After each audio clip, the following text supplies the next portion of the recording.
For years, in the quiet woods of Michigan, a man lived a rather ordinary life. A life filled with family, friends, work, the day-to-day things you and I both know so well. But there was something else. Something he couldn't quite forget. You see, this man had seen something. Not in a movie, not in a dream, but with his own eyes. Something tall. Something massive. Something covered in hair. Is something that, if he told most people, would earn him laughter instead of belief. So he kept it quiet. For a while. But that sighting, that sound, those moments when he knew he wasn't alone in the Michigan woods, they stayed with him. They nagged at him. Until one day he decided silence wasn't enough. Instead of hiding it away, he turned on a camera, he opened a microphone, and he began to talk.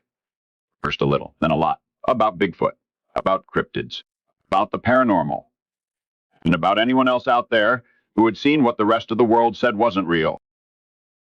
And do you know what happened? People listened. They listened because they too had stories. Stories of ghosts in their homes, lights in their skies, creatures in their backyards. People who were laughed at too, but with him, they weren't laughed at anymore. He became something else, a host, an interviewer, a storyteller. Now, he wasn't just a man who once saw a giant in the trees. 3 live shows a week. A podcast, Brunch with Bigfoot, and hundreds of videos, thousands of listeners.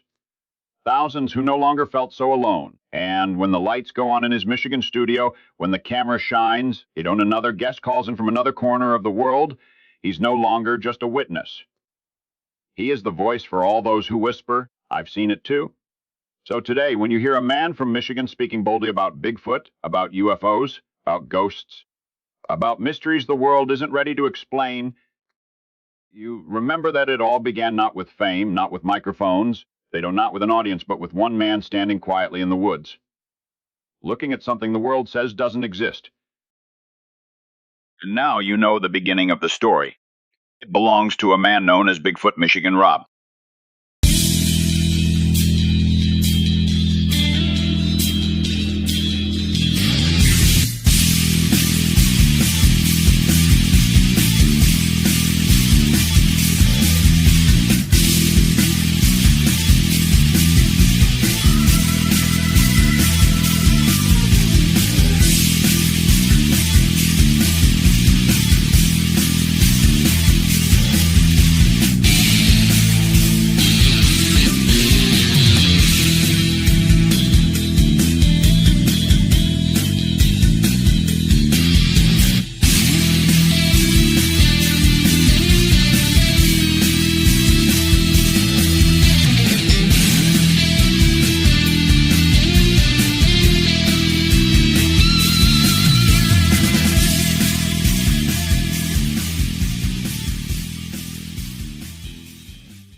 Here I am. Hello, everybody. Welcome to Brunch with Bigfoot Michigan Rob. Of course, I'm your host, BMR.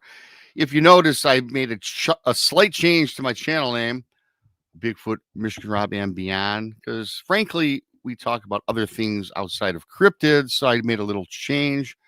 It doesn't affect anybody that's subscribed or anybody that wants to subscribe. If you are new, please subscribe to Bigfoot Michigan Rob, found on YouTube. My hostess, Monica Rollins, Our Paranormal World. She's backstage, so go subscribe to her. We got a special guest and friend, Brent Thomas from the Paranormal Portal. He's backstage as well, so subscribe to Brent. Also subscribe to the Blondes and the Booze Paranormal Podcast, Texas Front Porch. Dine Show Says Stuff, Paranormal Paul, Truth or Tinfoil, and the Blondes and Booze, along with Natalie Smearman and Mary Lynn Bast, have a new show. It's called 4 Blondes, 1 Mystery, that debuted last Thursday. Go check them out if you would. Of course, subscribe to all of us across the YouTube, waves, YouTube, internet, whatever. Thank you. Hit that like button. Of course, the super chat's open. A great way to help support what we all do around here. Donations not expected, but always appreciated. And of course, you mateys, can become BMR Pirates. Join the many, join the few, depending on your point of view. You get a picture of good old BMR next to your name, sporting a bandana in the chat room. And yes, finally, maybe by Christmas, good old BMR is going to have his own personalized BMR bandanas. That's right. It's only taken me 3 years. Getting close. It's in pre-production as we speak. So yeah, look forward to that coming up. Appreciate you guys. Thanks everybody for coming in. Also, thanks for buying my books, of course, found on YouTube. I always say on YouTube because I'm on YouTube, but these books are on Amazon. Bigfoot Michigan Rob presents True Cryptid Encounters, Book 1, Book 2. Please leave a review for those that bought it because it does help promote book sales. I do appreciate that. It's all analytics these days, much like YouTube. So with that being said, I'm going to bring up the lovely Monica here. Oh, right off the bat, we've got something going on in the house. Gary Spike Sr. 5 new pirates. Arr. Thanks, Pops. Love you. Appreciate you, my man. Thank you so much. And congratulations to the gifted. How about that? Here's Monica. There Hello, she Monica. is. There you are. Hello. Arr, how are you? Arr. Arr. I'm good, matey. How are ye? Matey. Gary Sr. Pops does not walk the plank. He does not. He supports all of our shows so He's fantastic. very much, and I know we all appreciate him. We do appreciate Gary. He's at all the conferences, supports us. He does a great job as a moderator. Mm-hmm. And yeah, he's always appreciated. He's gonna be at the ranch with us over Halloween weekend. He's going to be at the ranch. Dang. Yeah, that's going to be a good time for you guys. It is. I'm sad you're not going. Yeah, you know. Yeah. Well, it happens. I mean, can't make everyone, right? Can't make everything, and I'm sure the ranch isn't going away anytime soon. I hope not. Yeah, because it does sound very fascinating. A couple things that I've seen on Texas Show and some of the pictures I've seen and just the experiences alone is a great place to go check out for sure. Especially when Tex was talking about that thing that grabbed him on his ankle or whatever it was. Yeah, and kind of threw him down the stairs. Yeah, I mean, I tell you what, that's when it gets physical, that's when it gets really and the landowner keeps seeing weird things out there around that part of the property. So I've never been to that part of the property. It's not far from where we camp. I mean, it's just beyond a little copse of trees and a field from where we typically camp, which is not far. And I'm going to have to make my way over there because I am super curious about that little patch of land. That patch of land, yes. I see Bigfoot Fidesz is in the chat. Fades. Is it Fades? I say Fidesz. I know. It's Fades. Just like it's, Mr. Castro. Well, yeah, Mr. Castro is always Bigfoot Fades. Do I say Fidesz? Why Fades? Yeah, Bigfoot Fades. Well, makes more. I was trying to figure out why I was always saying Fidesz, and then I know she's not a Mexican. I don't know. Makes me think of Fedora. She put a great. Go check out her channel. I'm gonna post what she did on the Facebook too. She did a cartoon of me and Bigfoot throwing down. Yeah, it's more than that too. It's really cool. Thank you for that. That was awesome. It was pretty awesome. He's a barber, or they. I shouldn't say he. She is. She's a barber. I follow her on Instagram. Yeah. She's very good. A lot of cool. She does a good job. So with that, we will also bring out Mr. Thomas. Hello, Brent. There you are. Did I spook you? Nah, I'm just playing for the camera, Rob. I'm ready and good to go. Yeah, I always dig your background. Oh, I know, right? Yeah, it's like Halloween all year round in here. I need to clean up mine. I was doing stuff in the kitchen and I just realized I put some of my miniature cast iron. I forgot to move it, and I've got my husband's I'm cold in this room jacket on the back of my chair. Yeah, well, that's the thing. It's all about camera angles, because if you could see the other things going on in this room, it's like a controlled explosion. I mean, it's terrible. My wife does not enjoy coming into the studio. She gets all stressed, starts looking around like it's that Oh, look, does the paranormal freak out the missus? No, I think just my messes do more than anything. I mean, she's not really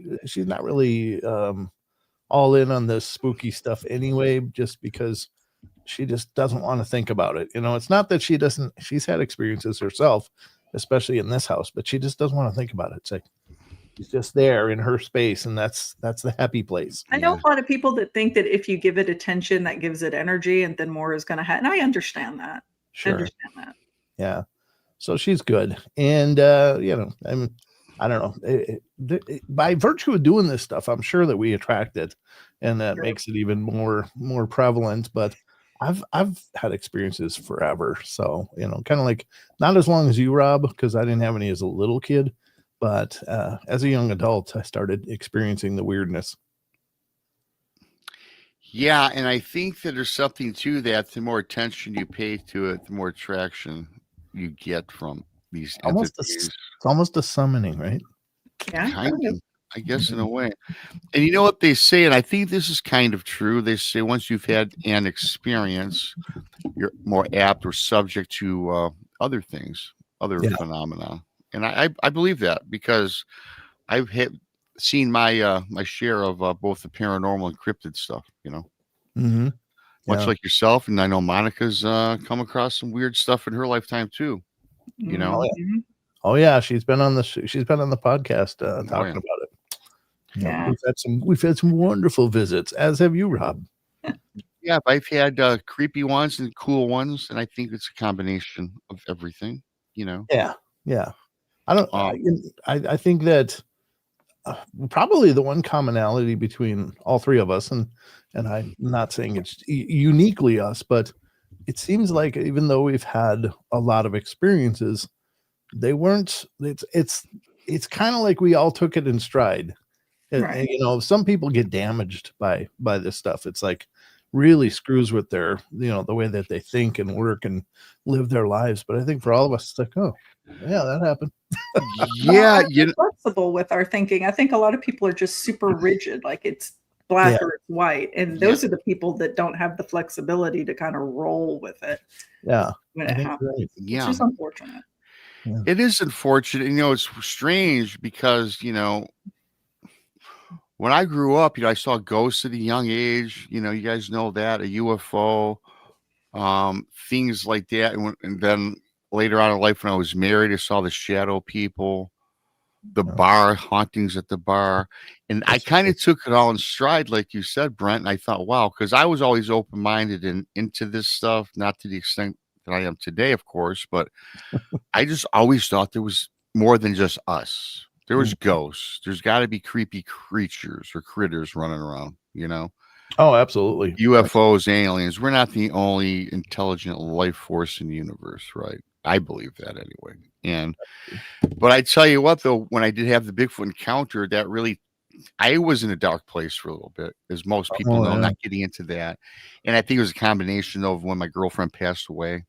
Sure. And I thought that this was because of me in a way, not anymore, but right. Yeah, so I was kind of freaked out about it. And then it was like, man, then I went back and reflected on my life, right?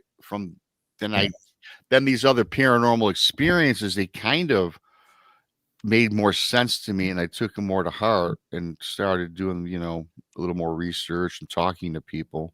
Yeah.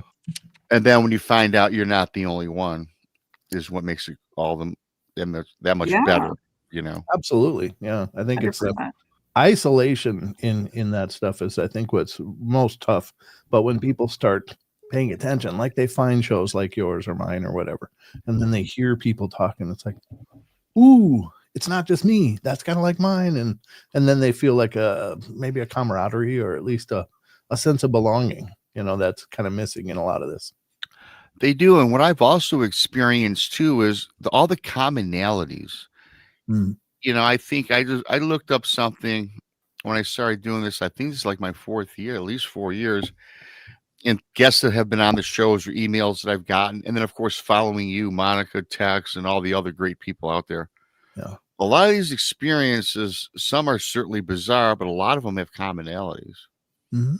you know, and I believe that a lot of things that we talk about, a lot of stories that we get, they're not really contrived or made up. Some might be, I get it. But, you'd have to really watch tons of shows, assimilate all this information to make up a whacked out story. That's a lot of work and not get paid a dime for it. Yeah. I think that was one of the things that makes testimonial so valuable, people's experiences when they share them and stuff, because in all of this, it's the only repeatable thing that we have is people's experiences. Like it's the one thing where we have a whole catalog of it, but you can start to see patterns in it.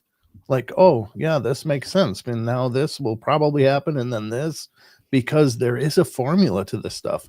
I mean, it's not, strict and concrete, but there seems to be a general pattern that happens with hauntings, with, cryptozoological experiences. I mean, there is a formula. I maybe less so for the UFO stuff, but the other ones definitely.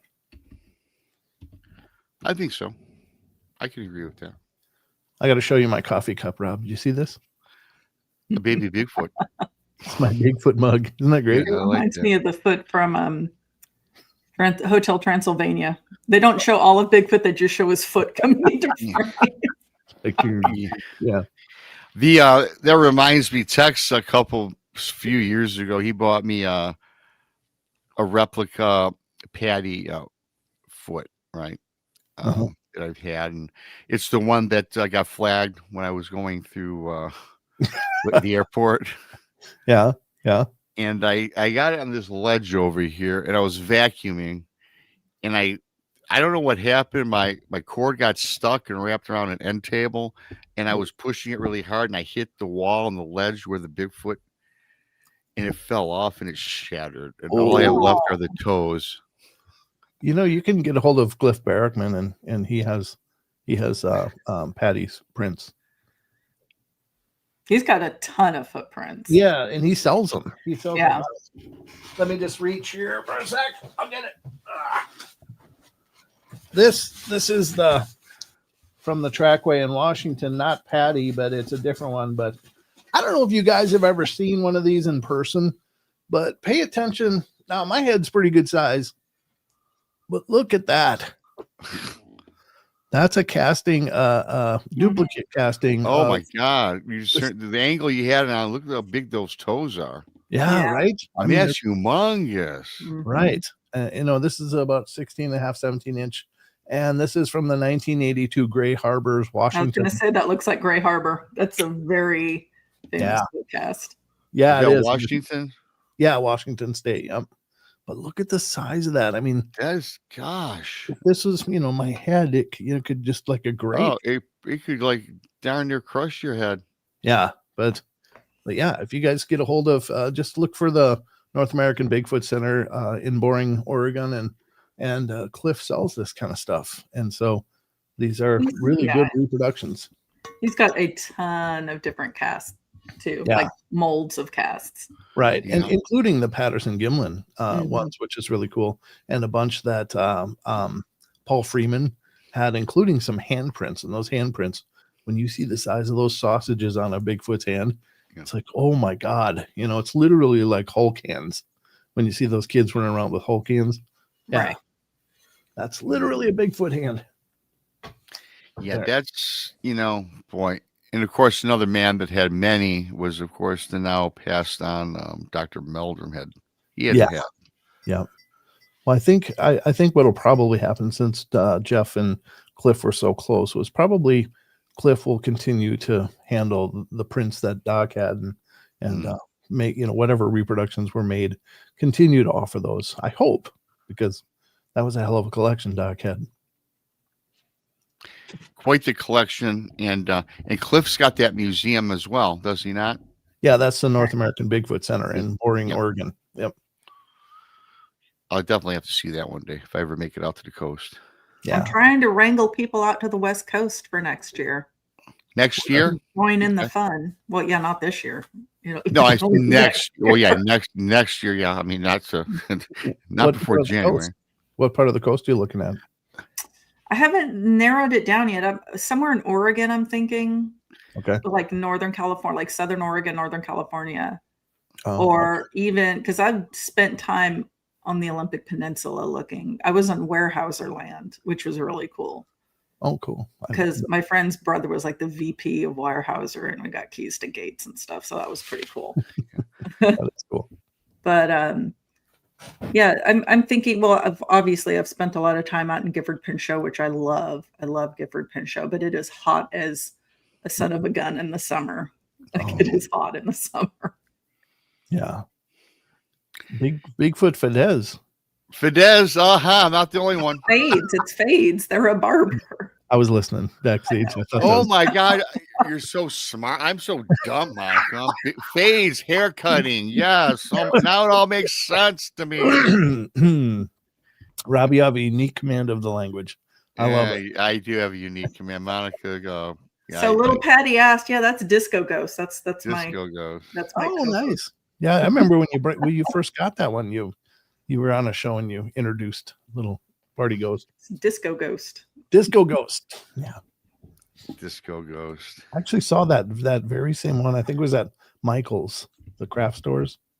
Yeah, that's where I got them. Oh, cool. Yeah. Very cool. Yeah. They have little tiny ones, and then I bought the big puppy.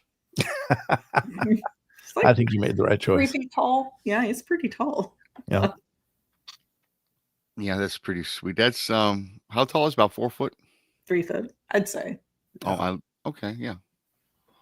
I like it. I I have bet. a chair. It's sitting on a chair. Now I do know that your house is decorated a blend of Halloween and Thanksgiving. So I take it. Do you have any the outside of your house decorated with anything? Anything spooky, Monica, or Not no? spooky.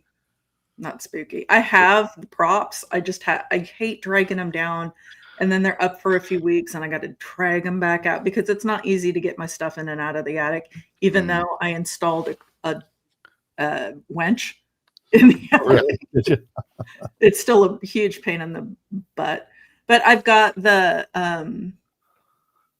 what do I have? I have a big werewolf. I have like a 7 or 8 foot werewolf, Ooh. and it's animatronic. Ooh. And I've got I want to say we got the ghost in the diver's suit last year. So it's one of the old fashioned like Scooby-Doo bell helmet divers. And it's got a 3D like image of a skull on the inside of it. It's pretty cool. That sounds awesome. Yeah, that is awesome. I've been going around the neighborhood. I'll post them on Facebook because I do every year. I take pictures in my neighborhood because my neighborhood, they deck the heck out of my area with Halloween stuff and Christmas stuff. Oh, nice. And I always every year go around and I snap pictures, and I've already got a few that I'm going to be posting for people. Very cool and unique stuff.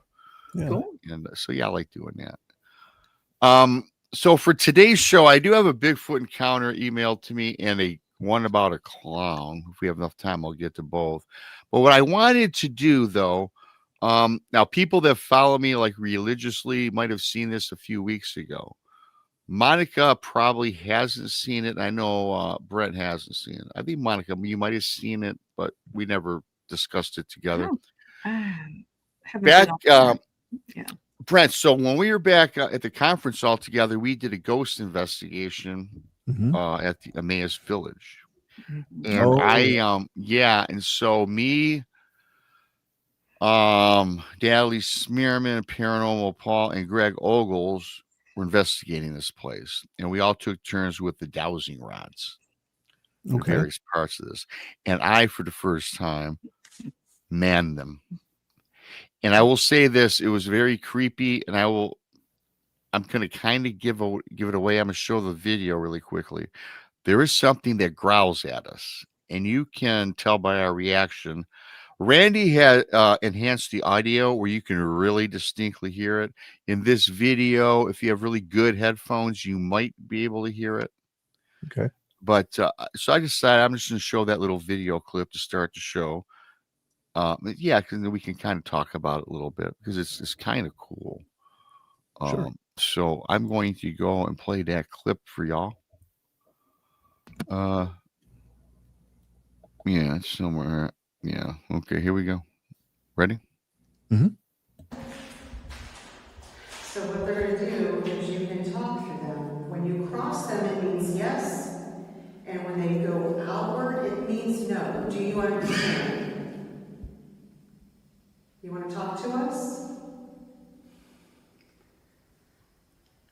We aren't here to hurt you. Because you crossed the rods, if you understand.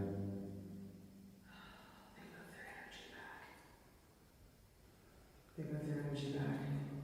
Do you want to come talk to us, please? We're very kind and respectful. We just want to have a conversation with you. Can you move back in, please?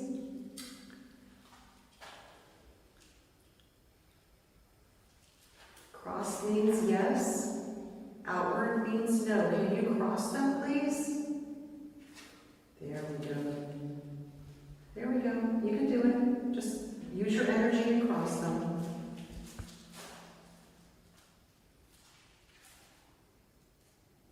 You're doing a great job. Thank you. That's awesome.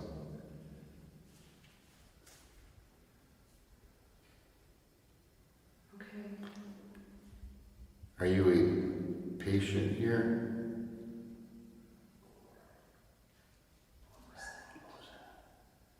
Was that your stomach? Oh.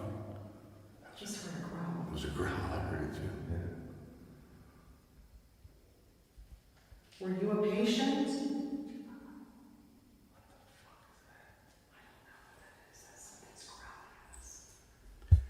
Do you like us being here?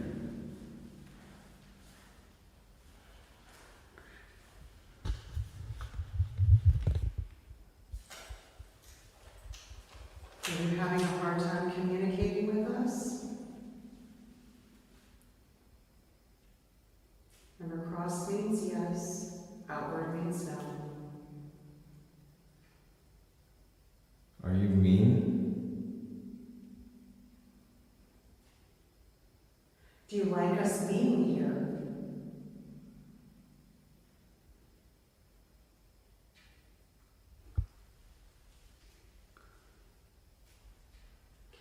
Are you still here with us?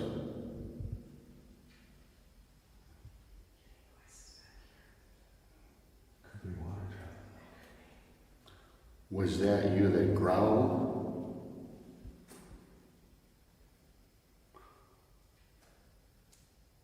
That is a yes.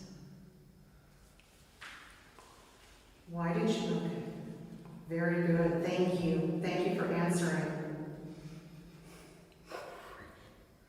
Thank you for answering. We appreciate you answering. Thank you.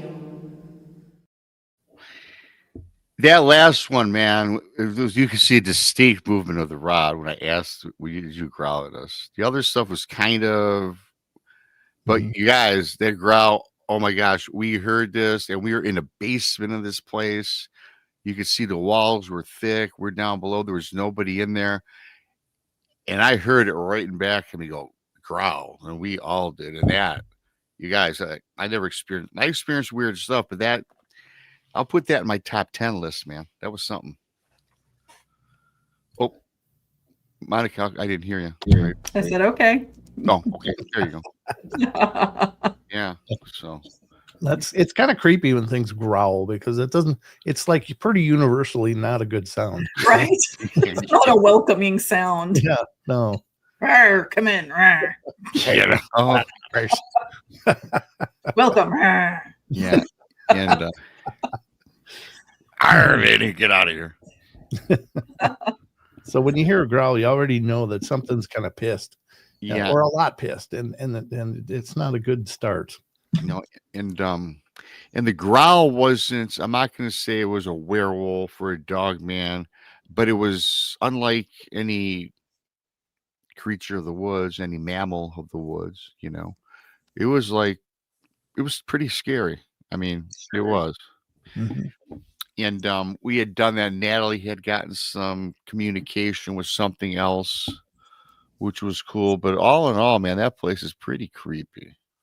And it was nighttime when we went. And Greg Oles claims to see well, he was so adamant about this that he saw something up in this tower walking back and forth. And there's nobody at this place. We were the only people there. They do ghost investigations. They're open to people that for a fee. But other than that, nobody's there. There's a bunch of hippies that live out in the forest, kind of squatters. Yeah. Yeah, that's which is wild. And they just kind of let them do their thing. They don't run them off the property. Huh. But It adds to the charm. yeah, you know. We've got gypsies out back. Mm. Do you think of like the gypsy settlement in what was it, the werewolf movie with Del Toro? Wolfman.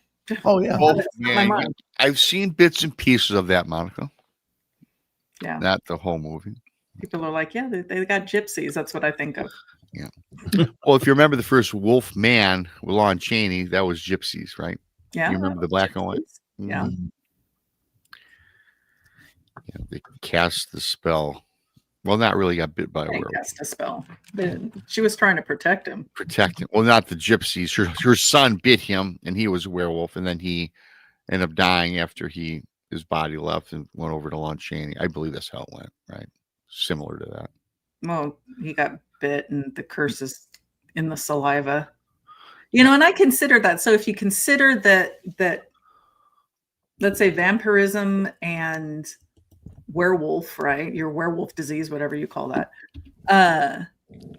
Lycanthropy, right? Forced lycanthropy is all passed through bites, right? And scratches, which makes me think it's like it spreads like rabies. So it's like a disease or it's a virus. Mhm. And werewolves specifically, they're allergic to silver. So if that is a virus or a contagion in that regard, silver is antibacterial. It's antimicrobial. So once that's introduced into the system, it kills the virus, which then kills the host. Interesting. Mhm. Rob's like, yeah, okay. No. It just kind of, well, that would eradicate then, the silver bullet theory, right? It If would it's- eradicate the silver bullet theory. Yeah, it would make that, because if you say if it's a virus, correct? Well, yeah, the silver introduced into the system attacks the virus because. Oh, is that what it was? I Yeah, missed that. No. because you were. Robbie wasn't listening. Yeah, well, I kind of was. I was He was- reading he was- some he of was this. sitting- he was sitting there going, I thought it was Fidesz. It was Fidesz. Probably. I was reading some of the comments, but yeah, No, I understand. I We're understand. just kidding, brother. no, I know. But yeah, so again, interesting, and I think that, and I got to tell you, because I've heard about those dowsing rods, Mhm. and you really can't move them. I mean, they are set up, they're like in a swivel, and you literally cannot physically manipulate them. They totally move on their own, which is really the thing that amazed me, that nope, I'm not doing a darn thing, and these things are actually moving. Did you feel it? Like, did you feel a tingling in your arms at all during that session? I did not feel anything. Okay. I will tell you what, though, of all the places, and of course, maybe this had to do because it was in a basement, but I will say this: when we walked into this part, it seemed a heck of a lot colder. And of course, we're Mhm. cold outside, but a basement's a basement's a basement. I get it. Yeah. It had a different feeling than all the other rooms that we explored, and yeah, it was pretty creepy. Yeah. They also had this clown.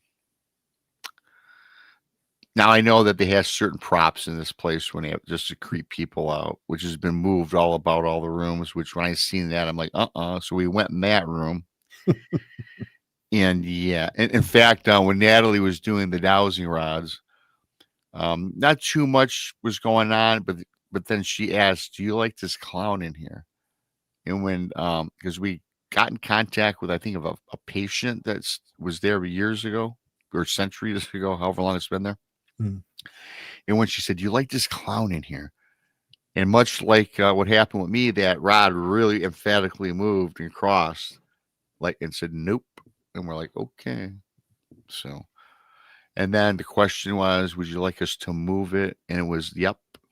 But of course, we didn't touch it. I mean, no. Would you like that? Yeah. Too bad. Yeah. Too bad I'm not touching that clown. Yeah. Well, speaking of clowns, I set that up for segue into this next. I got this email from this guy. Uh-oh. Rob, I know you hate clowns. They freak you out. So I'm reading through this. This is like a couple weeks ago. I'm like, oh God, yeah. Well, one of Here we these. go.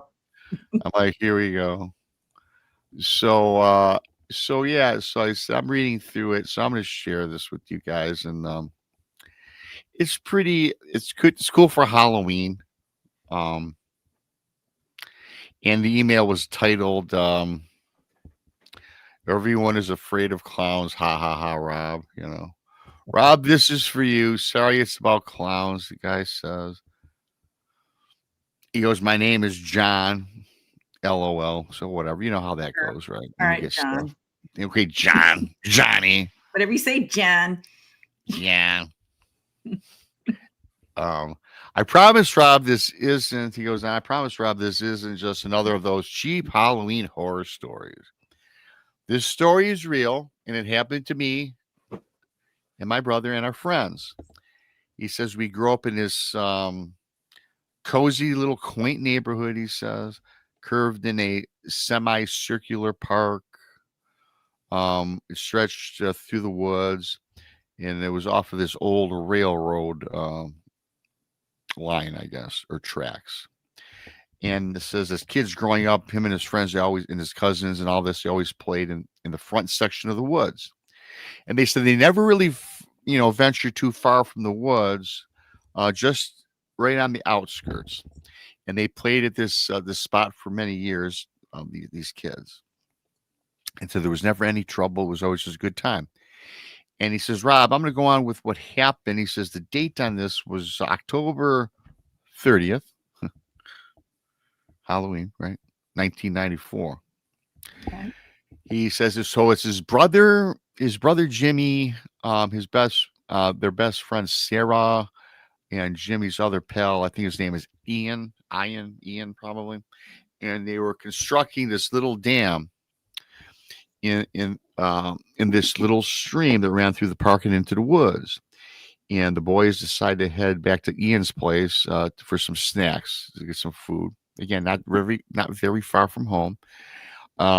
So it was Sarah and this guy John were left there to finish setting up their little campsite. So they're collecting all these stones, to build this dam, this, that, and the other. And then he says, hey, Rob, I really did get this odd feeling. It just all of a sudden took me over. And he said he had this sense that something or somebody was observing us. And again, we've all heard that, right? Something observes us in the woods, right? Okay. He goes, I tried to shrug it off a little bit. And he thought that the other boys who went back to get the snacks were out there just trying to scare them or something like that. But he continued on with this Sarah building the dam. So as John and this Sarah are carrying some stones back to the stream that they placed at the dam, again, he says, Rob, this uneasy sensation, it just struck me again. And he says, I'm being watched or something, right? And this time he doesn't really think it's his friends. So he says he stood up and he spotted something that was maybe 30 feet away. So very, very close, straight ahead of him. And in back of this, like this shrubbery or whatever part of the land, the ground, there was something partially hidden, but he could not discern it or didn't know what it was. But he said it was a pattern of red and blue. Hey, kitty. So, and he goes, he knew with his friends, the other two boys weren't dressed in those colors. So he says he's squinting in on this, trying to make sense of whatever it is. And as he's moving and looking at this shrub and trying to find out what is hidden in back of this, he says he realizes it's a clown. It's a clown hidden in these odd colors staring at him. And he says this clown, Rob, also had a red and blue hat that he recalls. So he says, yeah, I grabbed Sarah by her shirt and I kind of pulled her out of the area. And then she too seen this clown staring in at them from about 30 feet away. And he says, Rob, the face was like, it was fully painted. And he said there was this scowl was painted on his face, and it was very creepy looking. And he goes, mind you, I hadn't seen, Pennywise or anything like that, right? That, of course, other clown. And he says, man, the thing that was very frightening about this entire event, certainly the fact of seeing this clown was freaking them out. He says, what the hell is going on here? But he says the thing that really got to them is this clown raised his arm, and in his hand was a large knife, like a Bowie knife. Oh. So this John and this Sarah staring this thing down, and they don't say a word now, and they start sprinting out of the area. He says, Rob, man, we were running as fast as we could. And he says, and the thing about this, he's looking over the back of his shoulder, and he says, this clown is chasing us. And he can hear heavy footfall, twigs snapping, and this thing is gaining ground, right? He says, and Rob, when we were sprinting, and this thing was, boom, right on our heels. So he says, we ran through the front side of the woods, this, that, and the other. They cut through a side of the park. They're trying to, outmaneuver this thing. And then they race up to Sarah's house, which lived on a dead-end street. Ian and the other friend, Jimmy, I believe, were like 2 houses away, I guess, from what I recall on this. And they're running, they're shouting, they're screaming. And the boys came out from this house. What's going on? What's going on? And they said they're screaming. There's a clown with a knife is chasing us. And the boys just start laughing. And they're still kind of running, and they're trying to settle down and slow down. And then they reach the middle of the street, and all of a sudden the dad, I guess John's dad, Danny or something like that, came running out of the house as he hears all these kids screaming. And so he meets them at the front yard and trying to explain what they were seeing on this yard. And they're looking around, and the dad says, stop, hold on a minute. What? Something's chasing you, a clown with a knife, this, that, and the other. And they're like, yeah. So the other 2 boys catch up, and they tell them the same story, but they're all laughing. And the dad is like, you guys just settle down, this, that, and the other. And then as they're trying to explain themselves and trying not to look ridiculous that they're making up this story, all of a sudden he says this very old, like it was a Pinto-like car. It was yellow, and it pulled out from the dead end of Sarah's house. It pulled down and got stopped at the dead end. And it's not, and these kids are all on the sidewalk with his dad. And he says, man, Rob, as clear as day, there it was.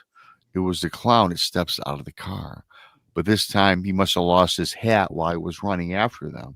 And this clown was still holding the knife in his hand.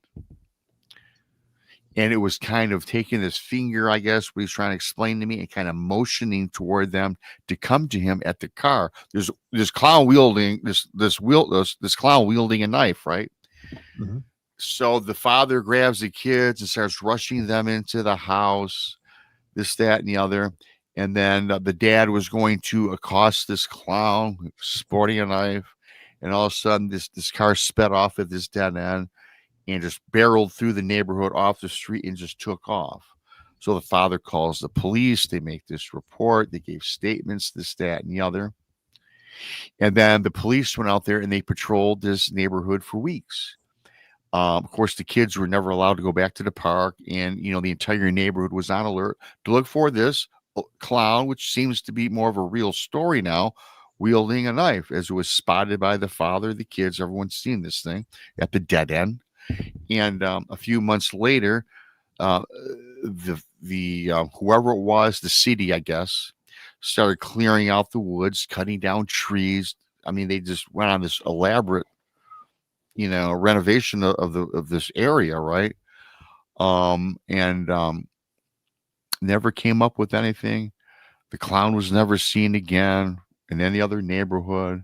And he goes, Rob, I got to tell you, I know you hate clowns and all. He says, I just wanted to tell you that I think that this was a person. I don't think it was anything creepy. And a person that literally was either out to scare us, but the creepy feeling that I had right from the onset is this person had it caught us, maybe, just maybe, would have you know, gone further than just scaring them, I should say. Yeah. I gotta tell you guys, you know, that guy probably scared like me of clowns. I never had an experience like that. Mine was quite weak compared to that. Mhm. But can you imagine Halloween? You know, I would think that somebody's playing a prank, but when they're chasing you down with a knife, huh, Yeah, I don't care if it's Halloween or the 4th of July, Right. you're getting the hell out of there. Well, yeah. Once a butcher knife is involved, it's no longer funny. That's creepy. That's just really wrong. Right. No. And it's very dangerous to play games like that and scare kids. Yeah. You don't know whose dad's packing. You Yeah, don't know what exactly. dad is packing. My husband would have shot at them if they came running. Well, I mean, obviously, if you're just looking to scare kids in the woods, you know, and you don't know if it was a prop knife or a real knife. yeah. Right. You know? But are you who's really- going to get close enough to find out? I was over at Spirit Halloween and they got these foam core props, and my God, they look real. Like Yeah. if somebody, so it looks like literally like a baseball bat wrapped in like barbed wire. Yeah. And it's like, yeah, that looks good. I mean, if somebody pulled that out, ha ha ha, really funny. It's gonna look really stupid when you got some holes in you. Yeah. You know, that's just not a good thing. Now, you know, in the spirit of Halloween, of course, you want your props to look good and stuff. You don't chase people around with them, though. There was probably some teenagers that had zero forethought to anything like that happening, just thinking they're going to spooks, probably out in the woods goofing around. But when was And- this? The 90s? You said? I'm sorry. to interrupt. 1994, Halloween, 30th, October 30th. Yeah, October 30th, 1994. Was that when that whole trend of like people dressing up as clowns in parks and No, that wasn't that far back. okay, Yeah, so this 'Cause predates I was 21 that year, so it's been a hot minute. And the trend with clowns was like 7 or 8 years ago, I want to say. okay. I Yeah. remember that. Yeah, I think I remember something like that. How old were we back when that happened? 20s? Yeah, if it was in 94, then I was 21. Mm. Well, what Brent's referring to about this clown, all these clowns were scaring people, that was something totally different, correct? I guess Yeah, so. that's what people were just, but it was like a nationwide thing. Like people Yeah. who thought it was cute Yeah. were dressing up like clowns, and some of them looked like they had knives and different Yeah. things, and they'd just stand there. They'd walk down streets. They'd, stand in doorways and stare at people. They're just being menacing. And a few times there were reports of them like charging at people, Yes. like fully, like either pretend or not, like going in for an attack. Right. A few of them got shot, and I think that's what kind of killed the Yeah, trend. Yeah. that's gonna happen. Mhm. This is America. We do that. Yeah. You do that. And I will tell you guys, and this is a true story, which reminds me of scaring kids. I was a young kid. I was probably 13 or something like that. Yeah, at least. And I was at childhood friend's house. It was also my mom and dad's best friends, and they lived. The woods wasn't back of their home. Today, if you go through there today, there's $1 million homes. All the woods are gone. It looks totally different. In fact, I drove through there a couple of years ago, and it's like night and day. But as a kid, this place was kind of creepy. The houses were spread apart, a lot of forest.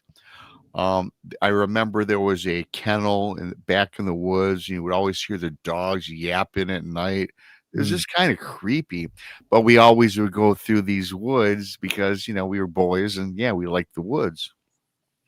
So it was dusky dawn, and me, my brother, my buddy Mike, we go out into the woods and we're doing some exploring, and our parents were pretty cool with us doing that. We weren't that young, but we were still young. But they knew the area, and we'd always go there. In fact, we made trails back there.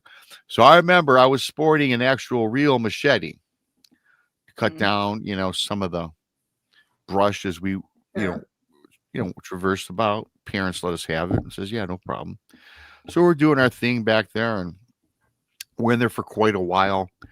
And then I'm like, okay, guys, we better head back. It's pretty dark now. In fact, it was pitch dark. And getting from the woods back to the house is maybe a good 10 minutes, walking.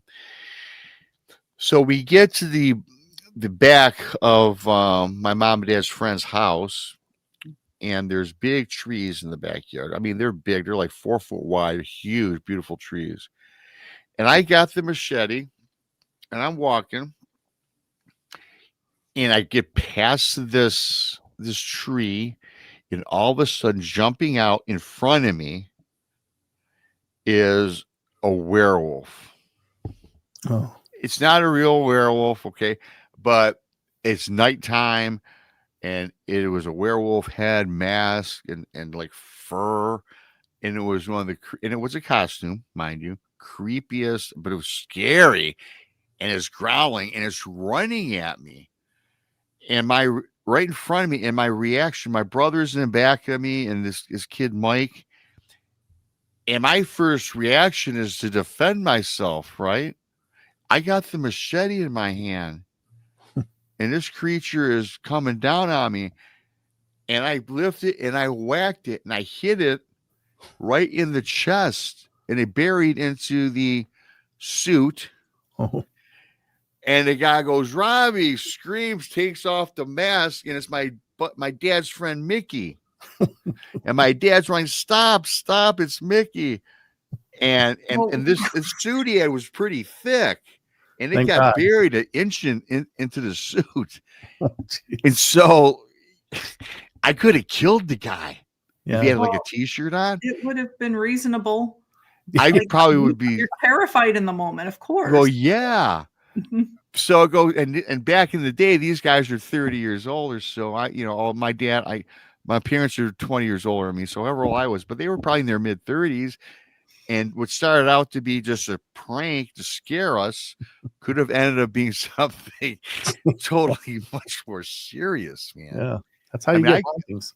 He's lucky he's lucky that suit was thick. That's how legends start. Yeah. Yeah, I have to pop off for a second. I have to grab something off my porch. So I'm going to go ahead. Camera. So yeah, I mean, could you imagine offing a friend member because I thought they were a werewolf? Well, I mean, anytime you're startled, you have split seconds to process, okay, what the hell's going on? Yeah. And then you look, and what you're looking at isn't a person. Even if it's a costume, you're just in the split second choice.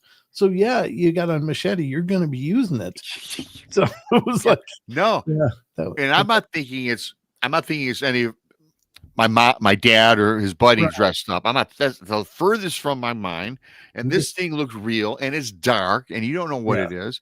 And you got those dogs that I mentioned earlier that are just always, they're locked up in a kennel. I think they were mistreated, to be honest. Sure. And they were very creepy howls. And I don't know what it is. Is it a dog on 2 legs that's going to kill me? Yeah. So, I mean, and I'm being protective of my brother, my friend. Yeah. That was my reaction. Boom, strike. And I did. Yeah. So that, of all the bad plans, that was probably the worst plan he could have made that night. Yeah. That's horrible. Yeah. So, because it's not like you can stop and just, okay, let's hold on. Let's examine the situation. I'm going to stop and evaluate my options here before it kills me. Yeah, that's only in movies like Sherlock Holmes, Robert Downey Jr. Right cut, kick. You get this whole thing in real life. It's like, nah. Yeah. That's the whole situation right there. Yeah. He said better to thank God he was wearing enough of a suit to absorb that blade. Yeah. Oof. Because it penetrated. I remember it went about an inch in, man. Yeah. Wow. It was, and that would have done damage to a human being. Yeah. Right in the sternum. Yeah. Cracked it right here, It's funny. I just saw something briefly. Bigfoot Mike, fades. I'll be right back. Okay, that's funny. I gave Rob Machete and his anima. And she did that movie about me, That was which is pretty pretty cool. sweet. And I was battling a Bigfoot in this in one of the scenes with a You guys machete. were kayaking together in another scene, so I don't know. Yeah, if I seen that. battling. Yeah, You you were gotta go. battling at one point, but then you were all chummy in a canoe at another. Yeah, I know. It was chummy, and you're like, Robbie, you're a savage. Robbie, Yeah, I look is pretty badass. savage. Now my belly isn't that big. I don't drink that much beer, but yeah, I like it. It's so cool. I love that. I'm gonna drop it on Facebook. Go check out her channel. It's fun. It's about a 3-minute clip, I think, 5 minutes. It is. It's really cool. It's a cool cartoon. That's very talented, very cool. But yeah, Monica. So you kind of that relates, this story the guy sent me about the clown with the knife. Okay. But now what happened to me was absolutely real. And Sure. when you're scaring people, I think, you got to plan out if you're going to scare somebody for real, because we all play pranks, you really got to think out the what if, right? Right. Well, you got to think ahead, right? A little forethought on that. Yeah, you do. And I'm sure my dad and his friend weren't thinking that they're, Well, sure. They were probably drinking, having a good time at Halloween. The kids are doing their thing. Yeah. Probably didn't know I was sporting a machete, Hold my beer. I'm going to go scare your kid holding a machete. Yeah. Yeah. Because the mask was sweet and he had a layer of hair over him. So totally, it was really kick ass. It was pretty cool costume. That's pretty cool. Thank God it was thick. Brent had to go take care of something. So he's here. So that was pretty cool. But anyways, always think things out. I do have one last one I might as well do for everybody. We got some time. It's a Bigfoot. Encounter that I received, befitting a brunch with Bigfoot Rob here. Bigfoot story for Bigfoot Rob. Yeah, there you go. Bigfoot Mission Rob and Beyond. A slight change to the name because we do so much. So I will get on with this. I want to thank once again Gary Senior for your awesome super gifting 5. We have 5 new pirates. Thanks, courtesy of Pops. Thank you, Pops. Thanks to the gifted. Super chats are always open, and become a member if you choose to do so. So I get this. Rob, my name is Jim, and I live in Minnesota. He says, I was out hiking a very familiar trail last year, as he goes on, and the oddest thing happens, Monica. I must say, he goes on, I'm not into Bigfoot. I'm not into the paranormal. He goes, I find it amusing. I'm a skeptic. However, though, Rob, when I was camping one night alone, he goes, I might have just had a change of heart when it comes to all these creatures of the woods and paranormal things.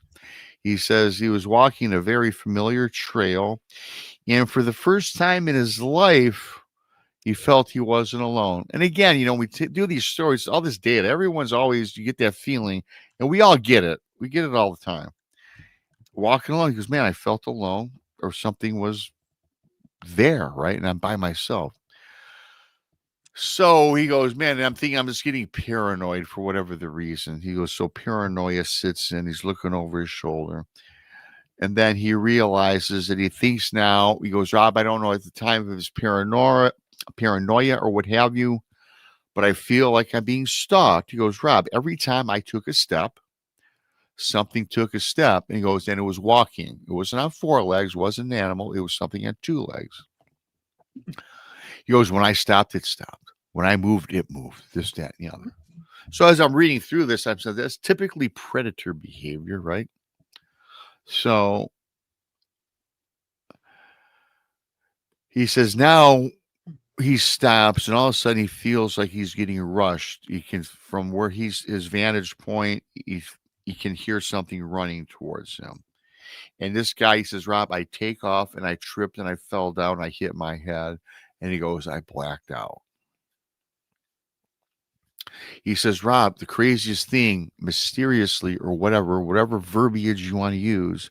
He says, when I woke up, he goes, I was back at my camp. Unharmed, still alive. He goes, when I got up, got my senses together, I'm walking about my campsite. And what he notices are these very big human-like footprints, much bigger than his, double the size. And he goes, and it was barefoot, right? And he goes, they were huge, huge. So he goes on, he says, they circled the tent. He goes, again, he says, not to be redundant, but they were deep, they were wide, pressed into the soil. And he goes, and yeah, Rob, whatever it was upright, and it was bipedal, because it was just a set of oversized human tracks, as he goes on to tell me. Longer than any man's, this, that, and the other.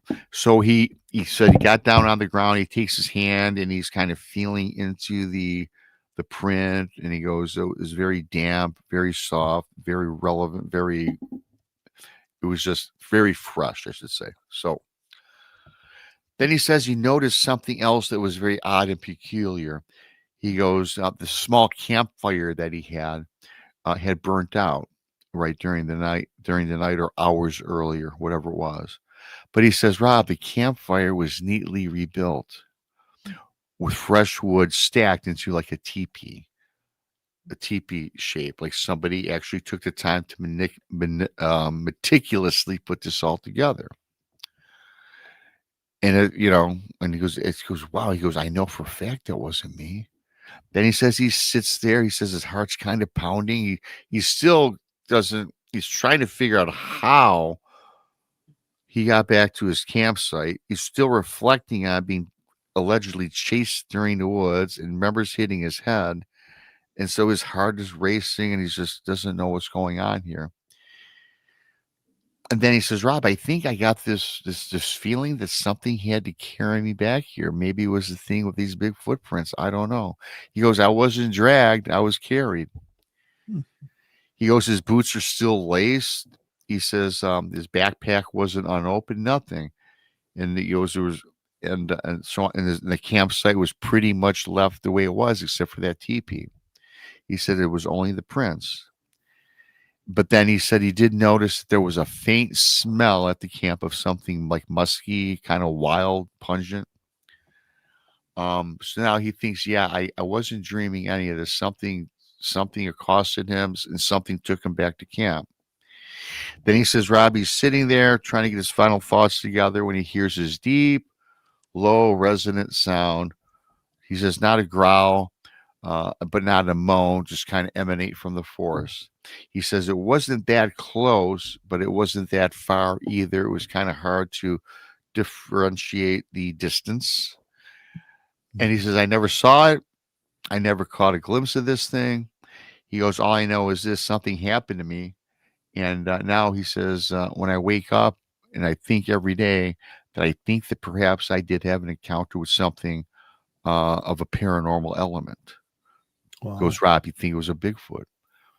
Yeah, I typed the guy back. It was something.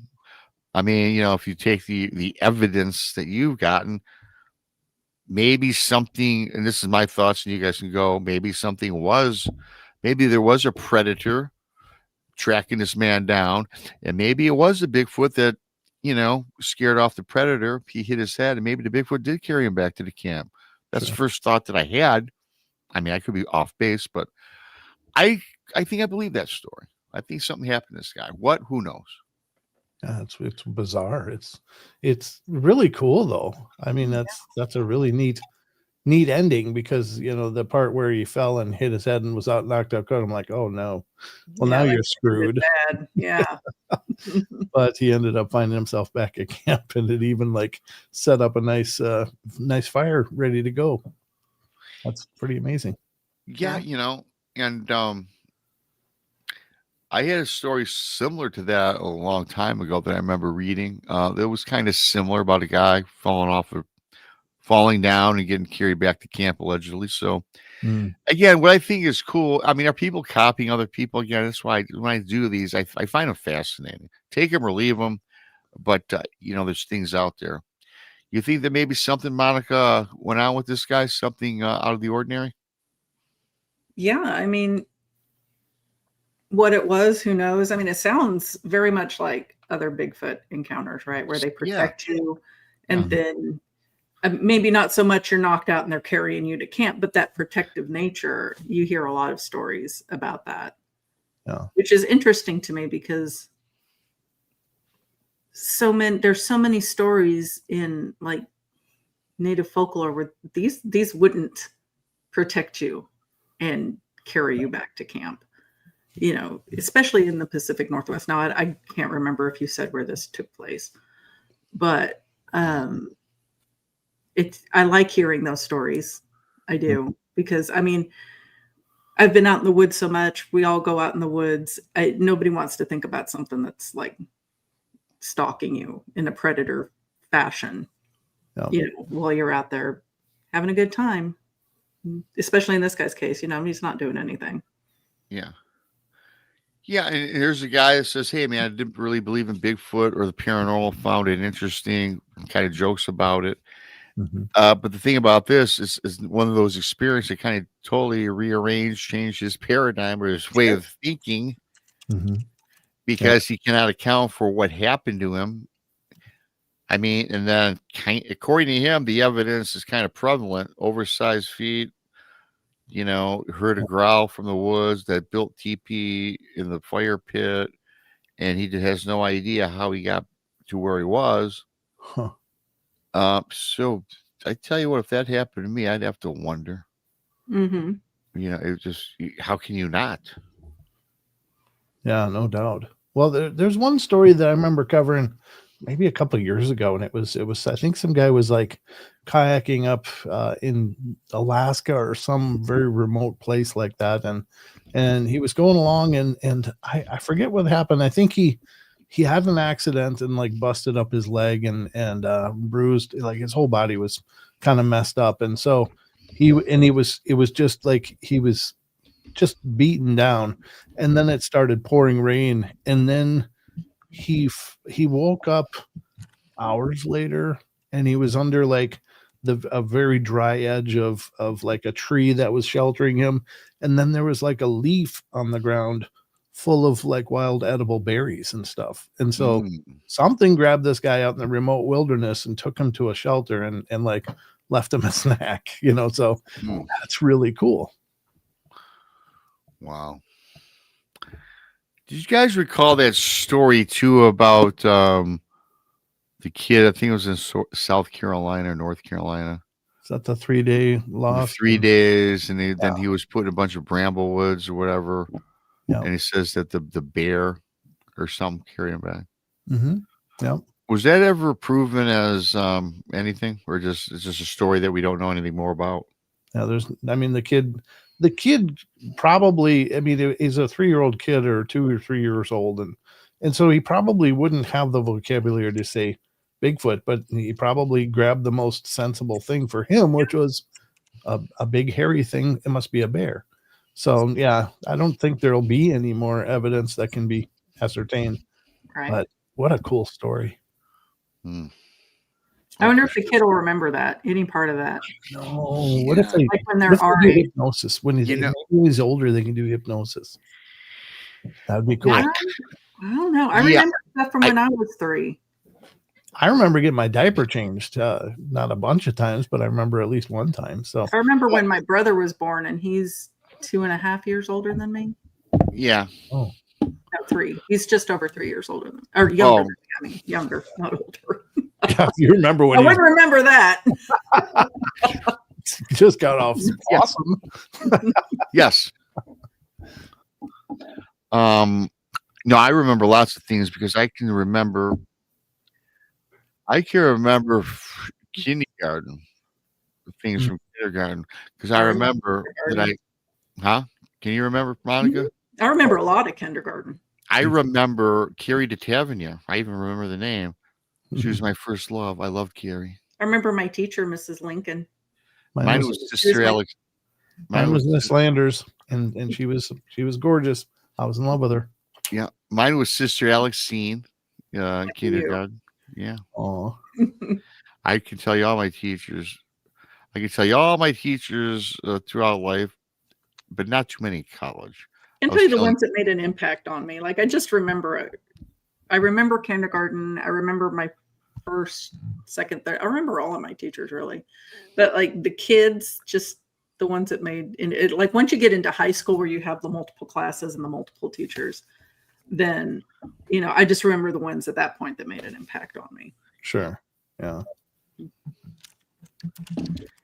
Yeah, I think growing up, the teachers were a big influence, which is weird because I can tell you every teacher's name I had through high school. But it's funny when I went off to college, I can probably, which is so weird, I only remember 4 or 5 but I think Monica, those are the ones that made an impact on me. I'm sure. And I think I slept my way through most of college anyway. I remember my my advertising professor because he worked for Qantas Airlines. Oh. He worked for a firm that did all the 80s Qantas commercials with the koalas, and he bitched like 10 minutes out of every class was him bitching about koalas. My advertising teacher's professor's name was Jack Daniels. and I remember him distinctly because he also worked for a firm called J.P. McCarthy in Detroit, which was like the hugest advertising agency in my state, which I was buddying, even as younger, I was buddying up to him because I was looking for a way to get in there when I graduated, Mm-hmm. Yeah. And there was Fred Nemi, who was my retailing professor. So I remember quite a bit of them. And yeah, so I remember a lot of them. The ones made an impact, like you said, Monica, when I got older in life. Yeah. My buddies, I can tell stories about my friends from when we were very young, and like, how do you remember that? I said, I don't know. Ask me what I did yesterday, and I couldn't tell you though. Yeah. So I don't know. So anything going on with you guys this weekend? Brent, what you got going on? I'm going to tie it up a little early because I got to run here in a little bit. This has been a fantastic show. Brent, you got anything going on? What I know you're on yesterday. Yeah. Everybody your showtime hours, Brent. Well, I usually do them Wednesday, Friday, Saturday, the live streams on my YouTube channel and Rumble and Facebook and X. But then I do the podcast every Monday. It's released. But this weekend I'm actually speaking at a Wallace Paranormal Festival in Wallace, Idaho, and then the next weekend after that I'll be in Massachusetts at a Hometown Ghost Stories live event that's going on over there. So that's my next couple of weeks. So there's no more live shows this week. I'm going to be traveling and doing all that stuff. Very good. Traveling and doing all that stuff. Monica, what's up? I'm doing a show with Rob on Saturday night. And then I'll be doing my show on Sunday night. And we'll be talking about Colorado, which is our next stop in the 50 States of Strange. Ooh. Very nice. Sunday at 10 p.m. Central, 11 Eastern. Very cool. 8 Pacific. 8 Pacific, 10 my time, you said? 11 your time. Yes, 11 my time. And then, yeah, we'll be back. I'm done until Saturday. Of course, tonight, you guys go check out the Blondes and Booze around like 3 times a day now. Today's Thursday. They got the new show, 4 Blondes, 1 Mystery at a time. Then they've got the Blondes and Booze right after that. So that's today, Thursday. Yeah. So it's a packed week. We're on almost every day, including Sunday now with Monica. So turn on the alert buttons. Subscribe to all of us. We appreciate you guys. We do appreciate you all. We really do. And it was a fun show. I liked it. I liked it a lot. Yeah. I had a good time. Thanks for having me back. Oh, and next week, Monica, we've got Rob Gutro is on. We have a guest. Our format on this show, we're going to have Rob Good show, who's it's gonna be a cool show, Monica. I think you're gonna like that one. Mhm. And Monica and I are coming back and doing for brunch to close out on the day of Halloween. We're doing we're diving into witches, witchcraft, spells, hoaxes. Yeah. That'll be fun On the for 30th. y'all on the Yeah. 30th. Yeah. And then I head out to the ranch the next day. Then you head out to the Wow. ranch. Yeah. Very So nice. that'll be pretty exciting. Exciting stuff. Thanks to everybody for coming on in. Hello, Rando. Roger Blair, all you late comers. I am cutting it a little early. We're cutting about 10 minutes early today because I've got to do something. I have an appointment actually that I'm going to be late 5 minutes for. It is what it is. It is. You know, we had a lot of fun. So thanks everybody. Hit that like button on your way out. And of course, for the lovely Monica and Brent Thomas, I'm BMR. Until next time.